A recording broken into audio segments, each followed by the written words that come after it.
Well,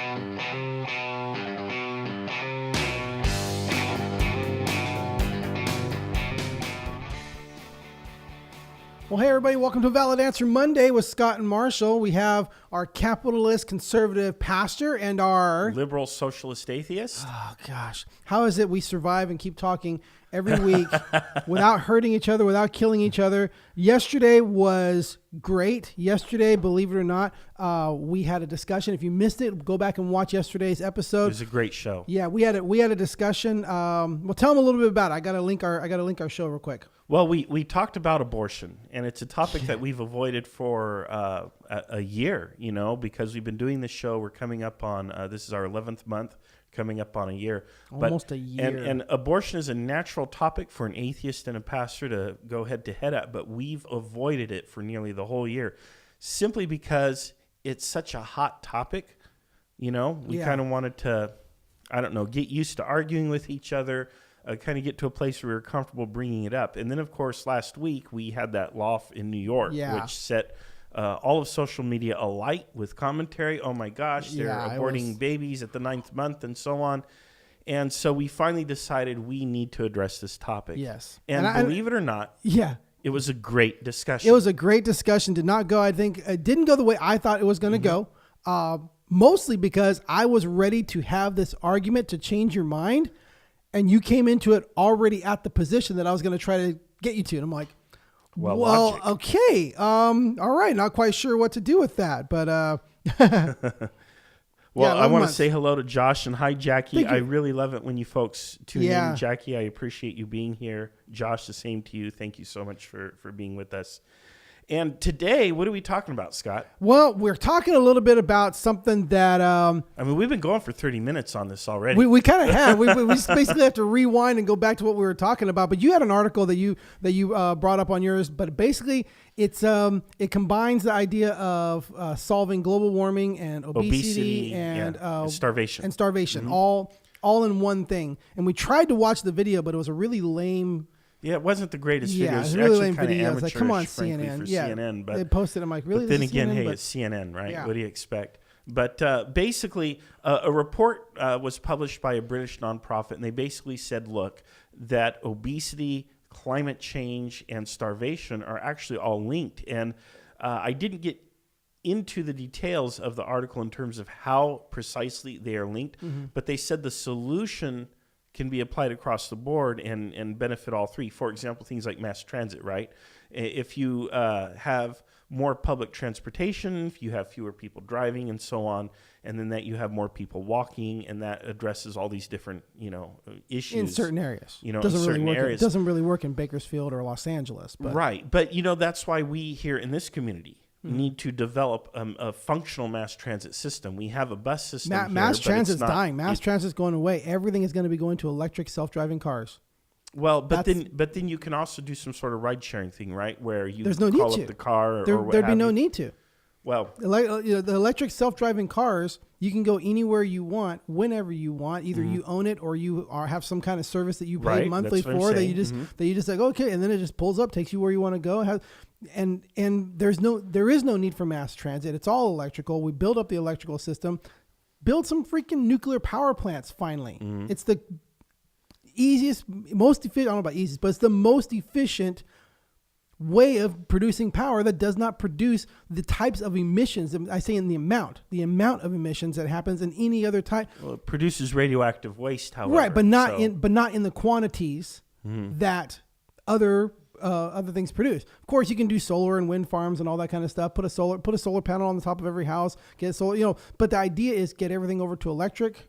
Go to renewable energy. Yeah, go to renewable energy. It's a smart thing. We need to get away from fossil fuels. I don't think people quite always understand that. And great point, Jackie. Electric cars won't be accessible to poor people. Neither were cars when they first came out. That's just an economic scale. People need to be able to get around. I think people have a right to but I'm get saying around. They will eventually be affordable. They will eventually get to that point. And as they're phased out and your car is phased out and the new cars are phased in, saying the argument, poor people can't afford it. Poor people couldn't afford anything that we have right now when it first came out. But now they can with economies of scale. So let the economies of scale grow. Let it happen. Let things be phased out and phased in. And that'll happen.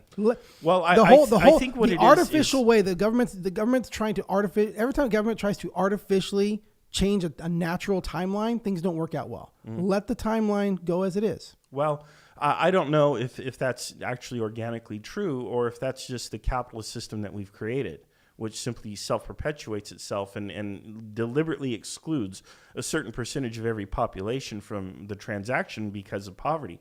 And that's how the thing, capitalism works on scarcity, right? Mm-hmm. And so I think a lot of the scarcity that we see in the world is actually artificial because there's plenty of food, there's plenty of air, there's plenty of water, there's plenty of housing. There's more housing now than there are people to put houses in. There's plenty of cars. Families have like sometimes even 3 cars. There's cars that go perpetually. They're never sold. Yeah. They end up going to the scrapyard because nobody ever buys them. But that's because scarcity is king in a capitalist system. The problem with that, and the reason why I find that to be so scandalous, is we have plenty of resources on the planet to go around, but they are scandalously distributed, and that distribution ensures that the people at the very top 1%, now I think it's like 16 people control half of all the resources on the planet, you know? So look, I'm not concerned about the illegal immigrant or the lady on food stamps. Yeah. That's not the problem. It's the 16 guys who control more than 50% of the planet's resources. To me, that's a pretty serious issue. I want to backtrack real quick to Jackie's comments because there was a little bit of a misunderstanding. I'm not saying don't have mass transit. Of course, have mass transit. There needs to be that. But mass transit in areas like where we live, like Bakersfield, in most areas of the United States, because it is so big, so wide, because cities in the United States have a tendency to be sprawling.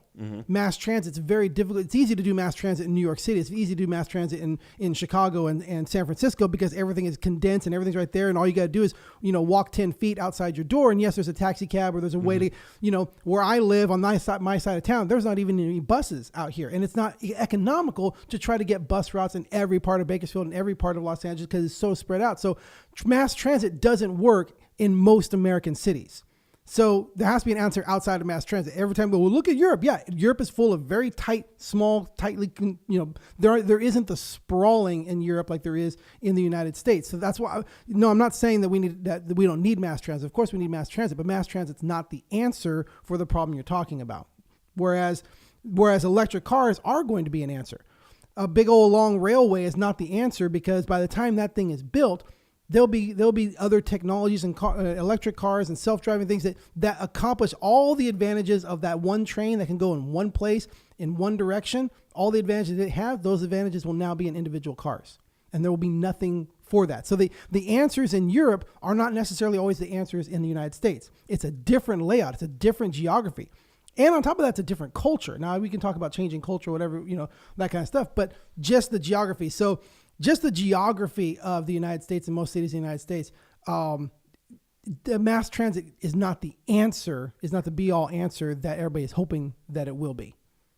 So that's what I was talking about there. I wasn't saying, there's no need for mass transit. Of course, there's always going to be a need for mass transit. It's just not the answer for everyone. So I just wanted to backtrack on that. I don't know. I think we're pretty creative, and there might be solutions that we quite haven't envisioned yet.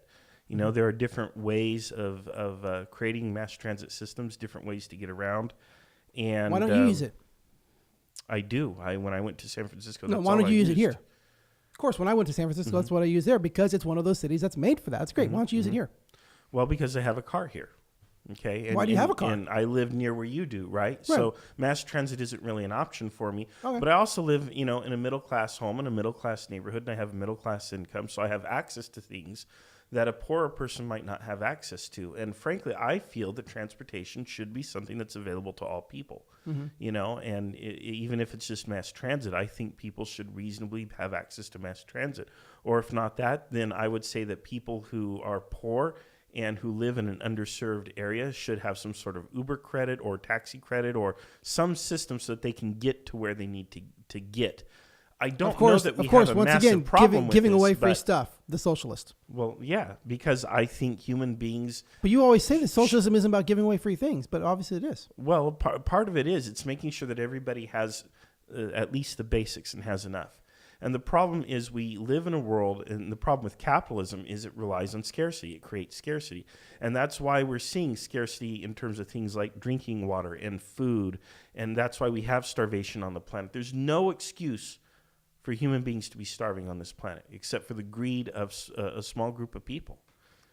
You know? Capitalism, no excuse. Capitalism and the scarcity that you're talking about allows us to live the life we live.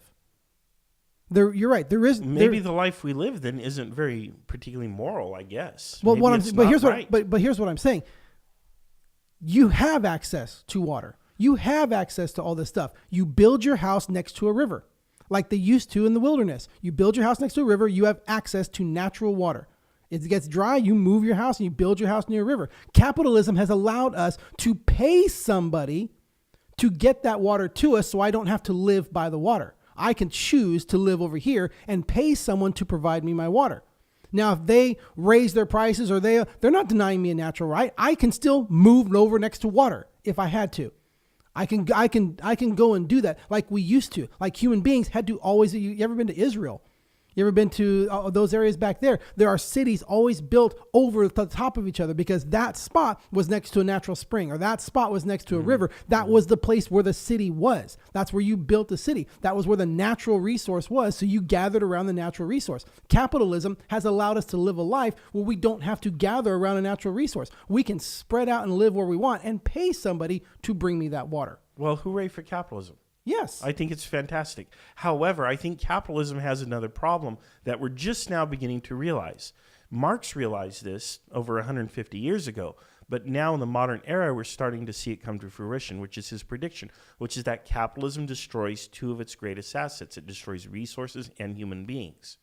And so Marx identified this threat 150 years ago, and now I think we're starting to see it come to fruition. We're seeing conflicts over resources. We're seeing people not having enough, and it's not that there isn't enough in the system. That was a problem like 150 years ago. You would have a famine because there's no rain, and there's not a whole lot we could do about it. Today, with modern infrastructure and modern transportation and other technology, we can transport food and other resources, right? Okay, thank you, capitalism. The problem is we're not using our capitalist power, if you will, or as Josh Gunderson himself literally just said, how about taking it from Reagan's perspective of a rising tide lifting all boats? We're leaving boats behind. We're letting boats sink so that somehow... But we've also all risen. Well, no. If you live in the developing world, as they call it, and you're starving, no, you have not risen. Here in the United States, it's generally true for us. Yes. Because we enjoy... capitalism worked. Yeah, we enjoy the greatest fruits. Hold on. You're quoting Reagan, who was a president of the United States, talking about the United States. And yes, the United States did rise and everybody has risen. So it did work. It did work at that time and in that place, but it's not working around the globe. Then maybe they should adopt capitalism like the United States. Okay, and let it work. But then you have all kinds of other problems, right? Once you say the resources of the planet can be privately held and that people no longer have a right to things like clean drinking water, now you have somebody who can literally hold entire communities, even cities, hostage, even nations hostage over the need for those resources. And that's what we see, especially in other parts of the world.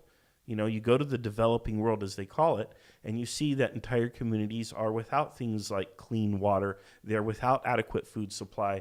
They lack and those places are capitalist? They may be. They may very well be. In fact, that might, I mean, there's certainly You're not the one making the socialism claim, so what are they? Well, where are these places, and are they capitalist or are they totalitarianism?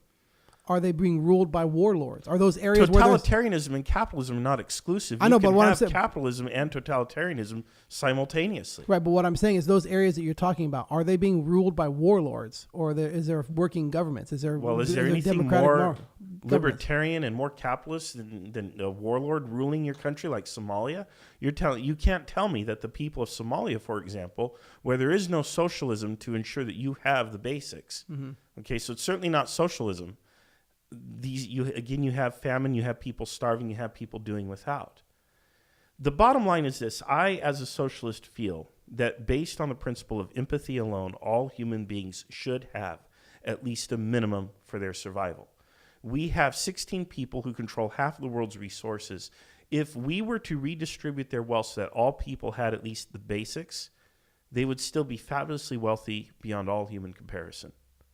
I think I saw something that was saying that if we redistributed their wealth, there's enough wealth in their hands alone to sustain the world for 500 years, which is just stupendous. I mean, it blows my mind. I've got no problem with capitalism when it's restrained, but when it's unfettered and you have people who are getting away with polluting resources or hoarding resources or creating artificial scarcity, you have people polluting the environment, causing things like global warming. I mean, literally our planet's climate is changing because we have no regard for CO2 emissions or methane emissions or any of these other things. Yeah, because what we breathe, apparently what we breathe is now a toxic gas. Well, we are clear-cutting the jungles. The Amazon rainforest, for example, has been largely clear-cut. And that's the lungs of the planet. You are cutting down the lungs of the planet to then burn the wood, which then releases the CO2 stored in that wood, which then causes global warming. And so I don't know what else to say. That's capitalism at work. Let's go cut down the jungle and turn that into profit-making land. But you're cutting out the lungs of the earth while you do that. Well, it's self-defeating capitalism. It sure is. Because so how do we fix it? You make it profitable for it to be replenished. And how do we do that? We create so much scarcity in clean air that people will be fighting to plant trees because they're dying of suffocation. No, you make it. I mean, what do we do? Because you look at clear cutting in the United States. They plant 3 trees for every one they chop down for the future of their company. That's fantastic. That's smart capitalism. For the future of their company, they cut these down and plant new ones so they can come back and cut those down and keep making money. That's capitalism fueling that motivation. But we don't see that in the rest of the world. Well, then they're stupid. I mean, okay, but you also have multinational corporations headquartered right here in the United States going to the third world and doing all this crazy stuff. They plant 3 trees here because we require it by law. But in other countries where it's not required by law, they simply clear cut and import what they need and to hell with the rest. And this happens all the time. This well, you isn't see, new. and that kind of that so that's the type of what's the word you're saying? Not just capitalism, but unfettered capitalism. Unfettered capitalism. Yeah. But what's the capitalism you want? It's a restrained capitalism. Right. That's a restraint that you would want to put in. Oh yeah. I'm not going to say people that you can't make money. And socialism doesn't prevent people from starting businesses and making money and obtaining for themselves the goods of the earth. Socialism does not outlaw that. Communism does not outlaw you making a fortune for yourself. What it means is you cannot make a fortune at the expense of other people's well-being. And for whatever reason, how do you define that? Well, for example, if you hire labor and you don't pay labor what it needs to survive, or if there are people in your community who are not fed, not housed, not clothed, but here you are reaping record profits and your economic activity is part of the scarcity that these people are forced to contend with, that's going a little too far. So what I say is if you establish a floor, and as long as the floor is there, I don't care how rich you get once the floor is in place. Don't let people fall below this economic floor. Make sure people have shelter, clothing, water. Once you try to define that, then that's a floor that anybody can move to buy votes. That's a power that the government can have over the people. I am so okay with that, Scott. I'm not. I am super okay with that because it means we end starvation. It means we become slaves to the government. Oh my gosh. You know what? Chain me up right now because I would rather have a certain degree of security and safety for all human beings on the planet. Because once that floor is set, certain people who are industrious, yes, obviously. Are you an adult? Why are you going the at-home route? No, I'm just saying, why are you wanting to be treated like a child? I'm not suggesting that. You are exactly saying that you want to be taken care of. That is not. I'm not asking to be taken care of personally. I'm saying that there are people who do need to be taken care of because right now they're being left to die. And when it comes to people being left to die, children without health care, people without education who can't read or write, people without food, going to bed hungry at night, yeah. I don't care what you want to call that. I'm going to always advocate for those people to at least have a modicum of resources so they can live with some kind of dignity. You're fine with slaves as long as we take care of the slaves. That's not necessarily slavery. But you're fine with it. As long as we take care of them, it's okay that the government controls them. But I don't think that equates to slavery unless you start micromanaging the rest of their life. Of course, sorry, you can't buy a 20-ounce soda, and you can't buy a straw, and you have to live in this area, and you can't burn wood at this time. You can't. That's not micromanaging. That's not controlling the people because you've been given the power to control them. You don't see that the government already does that. Yeah, that's. And you want to give them more power over more people. Okay. That's immoral. This is what's called a straw man argument. And you're making a straw man right now, Scott. All I'm advocating for is that the resources of the world be distributed so that nobody starves, nobody's hungry, everybody has a minimum standard of existence. Right. But once you create that, then that power exists, and that power can be moved by the people who control it and can move that floor wherever they want and move it around to control the people. That's too much power. If that power is devolved to the people and you have democracy, I don't have a problem with that. Because that power exists right now in the status quo, Scott. That power is already being exercised in the status quo, but it's being exercised by a very tiny group of people. They have set the floor below what human beings need to survive. It'll still be controlled. No floor. It'll still be controlled by a tiny group of people. Who will control the people that are. It's giving government too much power. Well, right now the power is there and people aren't being fed or housed with it. So what should we do? Should we simply let people die for some? This is exactly principle? Brian says this. Unless you grow your own food and you are already dependent and have lost power in your life. Yes, but at this point, I can choose to grow my own food and take care of myself and remove myself from that dependence if I wanted to. Good luck. Right, but I can do it. Good luck. Yeah. I don't think you can. I don't want to. I've been to your house. Your yard is not big enough to feed your family. And I don't want to. But so I sell my house and I go buy a different property and I choose to live that way. But it would be my choice. Don't remove people's choice. And I'm not telling you can't do that. Not one iota, not one syllable of the statement I've made so far forbids you from doing that. You are welcome to go have your own property, have your farm, and grow your own food. Absolutely. Not when the government is supplying it. When the government has the power to supply it. You don't have to accept the government supplies. They have the power to control it. And I'm not saying the government should be supplying everything for everybody. I'm just saying that the people at the very bottom, the people who are contending with homelessness and starvation, should have those needs met by the government. And there are plenty of resources to meet those needs right now that are going unused by people who don't want to live there. And there are resources that are going unused because capitalism creates artificial scarcity and does not give people easy access to those resources. So that's how capitalism works. You got to control the price, right? You got to keep the price high, so we're going to restrict the demand. Diamonds. Now, diamonds obviously are not something that anyone ever needs, but you look at how the De Beers Corporation has hoovered up most of the world's supply of diamonds, and they let I'm so grateful my wife doesn't need those. Right, and the end result of that is diamonds now somehow, according to some marketing campaign, are supposed to cost 2-3 months' salary, whatever that means. But it's ridiculous. But now choose not to fall for that. Okay, but the problem is when you're doing the same thing. There's nobody holding a gun to your head, taking your money and giving you a diamond. But when you have, in some parts of the world, but then when it's not diamonds, it's food, or when it's water, or when it's healthcare, or even now education, that's something completely different. So I'm just saying there should be and Josh, no, it's standard. It's not big corporations that don't want you to catch your own rainwater. It's the government. It's government regulation that doesn't want you catching your own rainwater. Who do you think controls the government in the status quo? Private corporations. And that will never change. So so that will never change. And you want to give more power to the government. I want less power to the government, so less of that crap happens. I want to reform the government so that you have democracy, so that the people themselves control their own government. That has to happen as well. None of these reforms that I'm talking about are necessarily smaller government. Well, I believe here's the thing: anytime you have tyranny and authoritarianism, and you look at the way the power is distributed, it's concentrated in a small group of select individuals. When you see power devolve, democratize, go to the masses, then you don't have tyranny.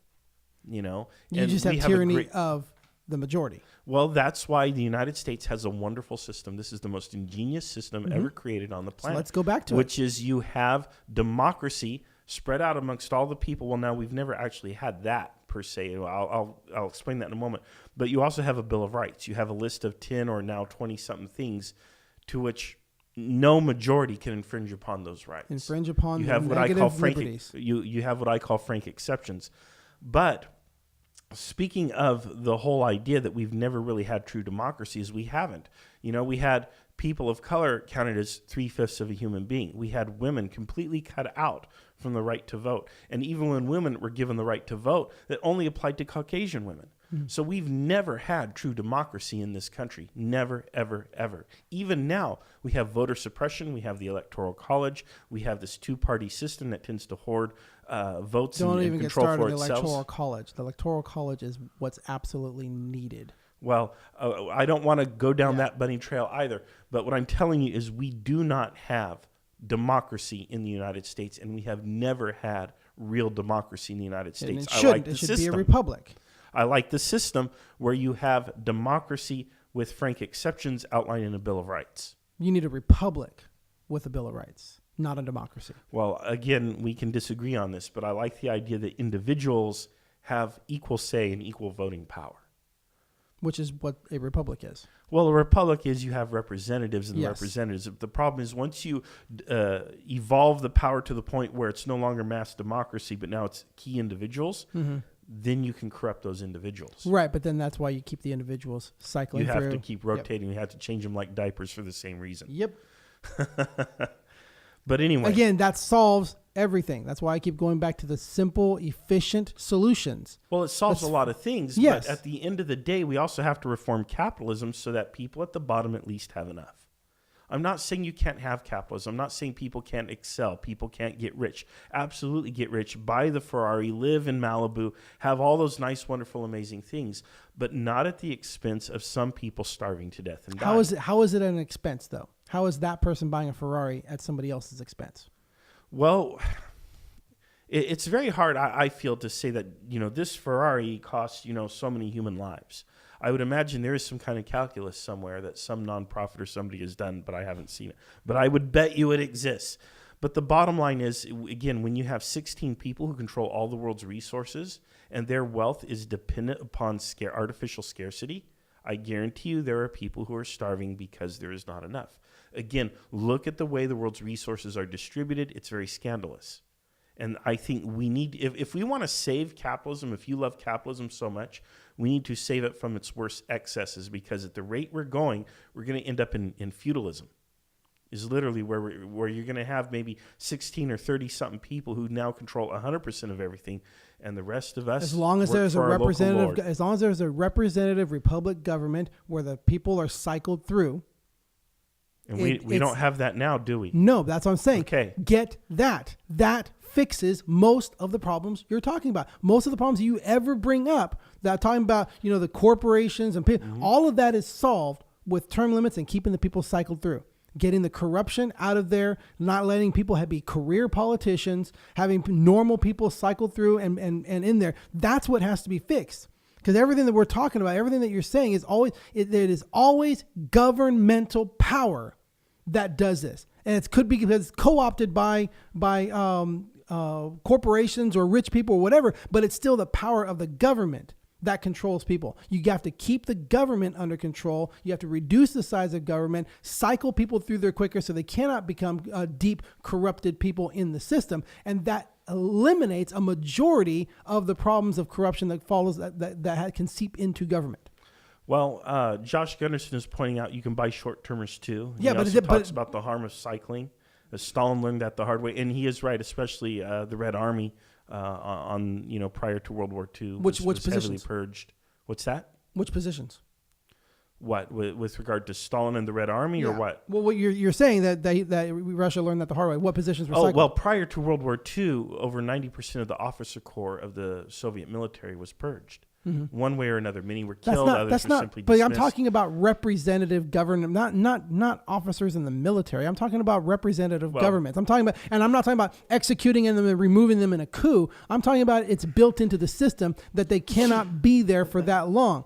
So the benefits that's being offered to them to keep them in that position and keep them in those positions of power, those benefits go away. Yes, you can buy a short-termer, but it doesn't get you very much anymore. But that's also what I'm have saying. to It do the right eliminates thing, what it can get. right? That is the right thing. Aren't you fond of saying they have to do the right thing? That is the right thing. Okay, so simply change. That is the most efficient thing that solves the majority of the problems that you ever bring up. But the problem is simply changing out the elected representatives without doing anything to reform private influence in our electoral process. We're going to end up, it's just they're going to adapt is what's going to happen. So I think we need to go to democracy where a lot of people have a lot of votes and each vote is equal, rather than... Then that's mob rule.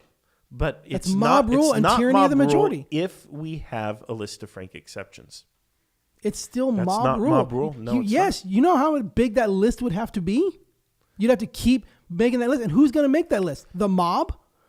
Who's going to have the power to increase or decrease that list? Let me tell you, who do you think has the mob in reality? Who do you think has the power in reality? The mob does. That's why unions are a thing. And that's why when unions and workers stick together, all of a sudden, we know who really has the power. And that's true in any society. When the people wake the hell up and become conscious of the power that's inherent in their numbers, suddenly things change. That's how socialism works. Socialism is all about waking people the hell up. You have the power. You simply have to stay united with your brother and sister proletariat. And the end result is now you are in charge. You have the power. And the 16 people who allegedly own everything, what is 16 versus an army of a million or a billion or 7 billion? It's nothing. Jeffrey, a short-term bought man is just as bought as a long-term bought man. Yes, but the investment is smaller. The investment is not as long. You have to reinvest and reinvest and reinvest and and it's not economy of scale. It's economy of scale, but it's a big deal. It's where the corruption comes is the longevity of their stay.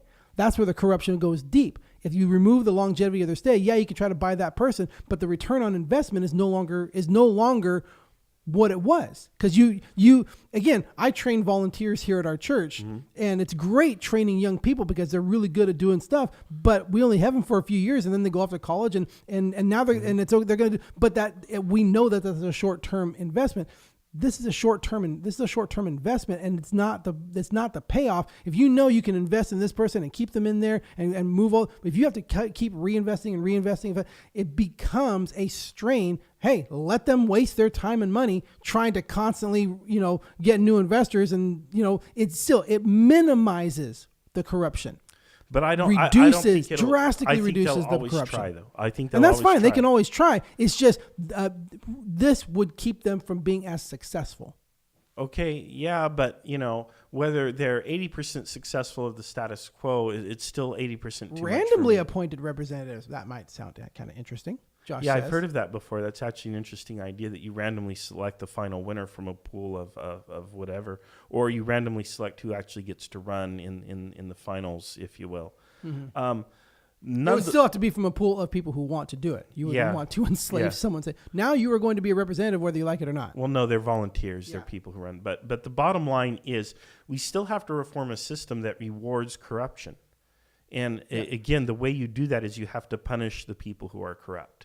And the corrupting influences, you have to punish that. And you have to disincentivize the incentive that exists now to create artificial scarcity. And the way you do that is you eliminate the artificial scarcity. And by providing that floor that I keep going back to, providing everybody with basic food, housing, and the basics, you've now eliminated all of that artificial scarcity. And so where are you going to make your money now? You're going to make it out of people who want more than the minimum. Who's providing that? The people are providing it to themselves by seizing things like the means of production and redistributing it to their family, friends, and neighbors. No, the government's providing it. The people are not. The people are the government. The government. The people should be the government. It'll never be that way.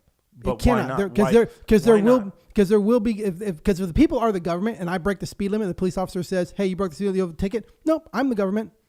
No, there is a representative of the government who will tell me what to do based on the laws that, yes, we voted on. But there is people of the government, there is government officials, and there is a government. It's not the people. There will always be a government that the people give power to, but there is a separate entity called the government. It's never they handle the people. The day-to-day operations. Yeah, so that's the government. The people give that government entity power. But that government entity is a government entity. It is not the people. It is never the people. It is a government entity. That's why you have to limit the power of the, I don't care how you want to say it. You have to limit the power of that government entity. Reduce the power of that government entity as much as possible so that it cannot control the lives of people. But then doesn't that disproportionately allow private interest to run rampant and do whatever it wants? That's the problem that I have with this. I'm not necessarily opposed to a smaller government. I'm opposed to private interests basically doing whatever the heck it wants. Mm-hmm. We have to restrain that because that's what's destroying the planet. It's not the government that's destroying the planet. If anything, the government's inept to do anything. And it's certainly not the people who are destroying the planet. The people are worth maybe 10% of all the emissions or using perhaps 10% of the planet's resources, whereas over 90% of all the resources consumed on the planet are, again, industrial interests. Which are then sold to the people. It is the demand of the people for those things that drives the industry to do that. But maybe that the demand of the people is being stimulated by the moneyed interests at the top. Okay, but it's still the demand of the people. Well, again, regardless, I still think that we need to reform the private interests at the top. We have to restrain those people so that they cannot continue to do things like clear-cutting rainforests, if you will. Restrain is a wonderful word for freedom. Yes. Well, no, the freedom has limits. Freedom comes with responsibility. And if you if you own, again, I think the goods of the earth belong to all the people in common, the natural resources of the earth. And I understand that individuals or small groups are going to manage those resources. And that's probably a very efficient way to ensure that the public good is served, because rather than having everybody simply, I don't know, it's just better to have small groups managing resources. I get that. Nonetheless, those resources should be managed for the benefit of the public good. So, well, that was us talking about. Well, we kind of got sidetracked. We got off the topic of the environment per se, but really the environment would be solved by reforming capitalism. So if we reform capitalism, then I think we fix the government or we fix the environmental issues. Right now, you have government that is strong in all the wrong ways and weak in all the wrong ways. And the solution to me is to devolve power to the people. And then you have a list of frank exceptions, so it's not completely mob rule. And then you establish a floor, and everybody at least has a minimum so that they can live with some kind of dignity. And then after that, then capitalism can do what capitalism does. But I think you have to create that floor, and you have to reform that system. All right. Create a slave state. That's great. Great idea. It's not slavery. You're not telling people that they have to do X, Y, or Z to enjoy the minimums. You are creating the system that someone can take over and do that. You are setting up the basis of a system. And how is that different from the status quo? Right now, most of us are slaves in one form or another. Again, you keep saying effectively, this will be literally. There's a difference between effectively and right now we're literally slaves, because right now, if we don't work for our employers and we don't get paid, we starve. We lose our homes, we lose everything, we end up homeless and we starve. No, so that's we're not slaves in the status quo. That's not slaves. It's just a different form of slavery. It's not slaves. It's not chattel slavery. It's still our choice. Oh, well, we have a choice. Well, I guess no. I guess slaves have choices too, right? They could attempt to run away. They could attempt to not. They could refuse to work for the master. No, but I can stop working here and go work somewhere else. You can do that, but at the end of the day, you're serving a capitalist interest. You're working for somebody else. And if you don't work, you don't have the freedom to not work. That freedom does not exist. That's nature. Nobody has the freedom to not work. Okay. Nature is death if you do nothing. That's natural law. That's nature. That's if you do nothing, you get nothing. Mm-hmm. You don't put out any energy, nothing is produced. That's nature. That's life. Mm-hmm. That's reality. Everybody, every animal, everything in existence must work to live. Mm-hmm. Everything. But my issue is you keep saying that when we give people, dignity, that somehow we're creating slaves. And I'm telling you, it's completely the opposite. We're freeing them from that natural bound. Well, as soon as you say, I am the entity that will give you dignity, you are owning them. You earn your own dignity. Nobody gives you dignity. I'm not attaching any strings to these things. You earn your own dignity. I'm not attaching strings, or should I say chains, to basic dignity. I'm not attaching chains to food and housing and healthcare and education. You are merely setting up the system which can. But that system exists in the status quo. No, it does not. When you say that the government can give or take away, when you give the power, the government says, I will provide you this, which also means I can take it away. Well, if you don't do what I want, you don't get to take it away. That's the thing. Okay, no, but that's what you're saying. You're saying they can take it away. I'm saying no, it should never be taken away. Yeah, but once you give them the power to do that, when they are the provider, you're setting up the system of control that somebody can abuse. But that's a non-unique argument. The power is going to be there no matter what. It's there now. It's always going to be there. It's literally the argument you used yesterday about abortion. Okay, well, the power is always going to be there. So at the end of the day, in the status quo, we have people who are starving to death and dying. We have artificial scarcity, and we have the planet being destroyed and consumed by capitalist interests. The alternative is to somehow reform that system, restrain the capitalism, give everybody the minimum, and tell everybody what to do, and eliminate freedom. How am I telling everybody what to do by feeding them? Feeding a person and housing a person does not tell them what to do. Right, but how exactly are you going to fix the planet? Well, again, if we reform capitalism and we disincentivize, if we punish people destroying the goods of the earth. So you're going to tell them what to do? I'm telling the people at the top who control and manage the world's resources. You're telling everybody. It applies to everybody. Okay, but I have to check a burn day to see if I can light my barbecue. Mm-hmm. That's control. The starving control. The starving homeless guy does not control any resources. So I'm not telling him what to do. I am simply giving him food in a house. Giving a person a food in a house with no strings attached is not controlling anyone. But strings are attached. What strings? Strings are attached. What strings? I'm providing it for you. I'm providing it for you. I'm providing it for you. I'm providing it for you. That's not a string. Yeah, I'm providing it. I'm going to stop. I'm going to stop providing. That's not a string. Where's the string? What's the string? I'm going to stop providing unless you do this. Because since I am the provider, I can do that. But that's not at all. But you're setting. Yes, you are advocating the system that gives someone the power to do that. Jackie is saying here, why can't we teach them to feed themselves? I'd rather teach them to farm at home than to feed them. And I very strongly agree. Yes, we do need to educate people, but you can't educate people who are homeless and starving. So I think, again, the first thing is to establish the floor. And in the floor that I propose, I would include education. Mm-hmm. Because once people are educated, again, you can include anything you want. Include internet, include this, include a car, include a 4-story house. I love it when $30 million per person. Yeah, include whatever you want. That's the power you're trying to set up. That is not freedom. It's not liberty. How is that not freedom? When people have... When someone is my children... When I provide for my children, mm-hmm. they are not free to make the decisions on what's provided. Because you choose to attach strings to it. No, I choose what I'm providing to them. Mm-hmm, because you choose. Right. So the government's going to say, you get this. Everybody gets this. Oh, but I need a 2-bedroom house. Sorry, you only get this. That's strings. The government has just... That's not a string. Yes. That's a limit. Get. That's what you get. It's a limit. It's Take it or leave it. It's a limit, not a string. It's not a requirement. Well, you just said that about my kids. They get what I tell them, and you call that a string. So when the government gives you, you get what the government tells you. That's not a string. You're going against yourself. I was throwing your own argument back at you. I said, my children get what I give them. You said, yeah, because there's strings attached. We had such a good talk yesterday. Yeah.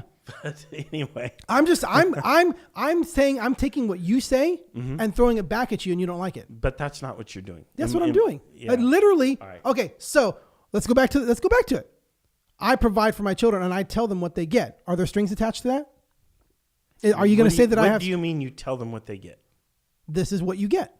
Okay, yeah, that's not a string attached. You said it was, so now you changed. Okay, cool. That's not a string attached. Now, if you say in order to get I was simply responding because you said there are strings attached. Okay. If a string attached means you have to do X, Y, Z in order to get these basics. Mm-hmm. I don't think that should happen. I think people should get the basics and no strings attached. That's so noble of you. However... Hold on. No. However, that's so noble of you. However, what you've done is you've given somebody the power to take it away. When that person has the power to provide it, you have now given that person the power to take it away. You're saying there's no strings. No, not right now, but you're giving somebody the power. You are creating the system of power that can add strings once it has the power. Two arguments. One, which is exactly the argument you used yesterday. Exactly the argument you used yesterday. Now, hold on. I want to finish this. You're interrupting me. Okay. Go ahead. It's the exact argument that you used yesterday by saying once you let government into the womb, they can tell you what to do with it. You are wanting to create that situation right now. Let me respond to that. Okay. So 2 responses. Well, now I forget the first one I was even going to say. But the bottom line is the people have to jealously protect that entitlement, if you will, or whatever you want to call it. They have to organize and they have to use their collective power to say there will never be strings attached to this basic dignity. So you're right. Yes, once we give that power to a government to exercise, the government could conceivably come and attach a string to it, and the people have to repudiate that every single time. It's one of the few things the people must jealously guard against. Okay, so in response to that, you would be okay for the government to say, we are going to tell women that they can only do this with their uterus, but we promise that we won't attach any other strings in the future. You're okay with that? As long as they make the promise that they'll never attach any strings, you're okay with letting them into there? No, somebody will always try to break the promise. You agree with that, don't you? Yes. People will always try, so the people must jealously guard against that. But again, you're on one side of an argument that where you're saying we don't ever want to give anyone the power because they could attach strings. Yet on this argument, you're willing to give government the power as long as they promise not to attach strings. You're the inconsistent one. Well, I'm not sure if I follow you completely. However, I do think that we need to provide all people with a modicum of dignity, and that includes food, housing, healthcare, education. And we should never attach strings to it, and the people themselves must ensure that strings are never attached to it. And that's my position. And I share that position in the idea that never give them the power to attach strings. Never give them the power. Never give them the power to have a situation where they have the power to attach strings. Once you've given them the power and say, now please promise never to attach strings to it, it's too late. You've already given them the power. I want to reply to Jackie real quick here. She says, so I get a house, 0 strings attached, that I can then sell, destroy, live in, not live in, anything. And what I'm saying is you would get some sort of free housing. The housing wouldn't necessarily be big or luxurious. But she can destroy it. Well, I wouldn't want you to do that, obviously. So there are strings attached. Well, obviously you can't. Yeah, I don't. Yes. Okay. Yes. Well, there might have to be certain rules, obviously. Thank you. Okay, but nonetheless. There are strings attached. Okay, don't destroy the property of the people that's being provided to you. Yeah, there are strings attached. That's what I'm saying. Thank you, Jackie, for voicing that. That's exactly what I'm saying. Once someone has the power to provide, they have the power to have strings attached, and you have to adhere to those. You just said that. You just recognized that. Okay, we're getting into the semantic debates, and we're losing the thread of the conversation. Obviously, to destroy the house, I don't know how you would destroy it. Let's say you're burning down. Now you're violating other laws. You're threatening other people. If you're simply turning your little tiny house, if you will, into a pigsty, well, if you live there and it's yours, well, as long as you're not creating a health hazard for other people. But once you start doing things that harm other people, then there are other laws, not necessarily strings, but other laws and regulations that would apply. So that's kind of how I would frame it. It is the basic idea that a person who provides has the power. The people have to guard against all kinds of strings being attached to the basics. I just want to give people basics. They will always be there. So take away the power. All right. Power away from the government. As little as possible. All right.